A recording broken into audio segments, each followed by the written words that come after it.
Welcome to our channel. Today we how to transfer funds using Chase QuickDeposit for insurance check deposits. Detailed guide step by step clearly. Open the Chase mobile app on your device. Log in using your Chase account credentials. Once you're logged in, navigate to the deposit option in the main menu. Select Quick Deposit from the list of deposit options. Choose the account where you want to deposit your insurance check. Tap on Check Deposit. Next, take a clear photo of the front of your insurance check. Ensure the entire check is visible and the image is not blurry. Once the front image is captured, proceed to photograph the back of the check. Sign the back of the check in the designated area before taking the photo.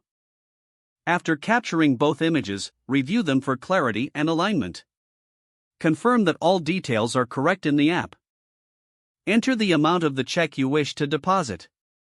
If applicable, choose or enter any additional details required for the deposit. Carefully read and accept the terms and conditions displayed. Tap on Submit to complete your deposit.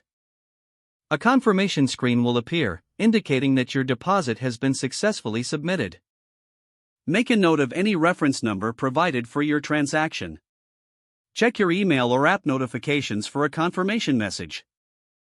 Keep the physical check in a safe place until the funds are confirmed in your account. You can typically expect the deposit to process within 1 business day. If you have any issues during the process, refer to the help section of the app or contact Chase. If the page does not load, refresh the browser or try again in a private or incognito window. Make sure you are using the correct email address, then retype it carefully to avoid small typos.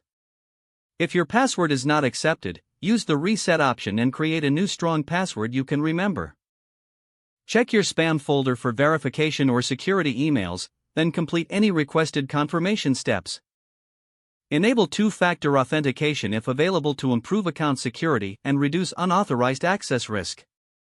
After signing in, review your profile details so your contact information and settings are accurate and current. If you see an error message, note it down and try again after restarting your device and internet connection.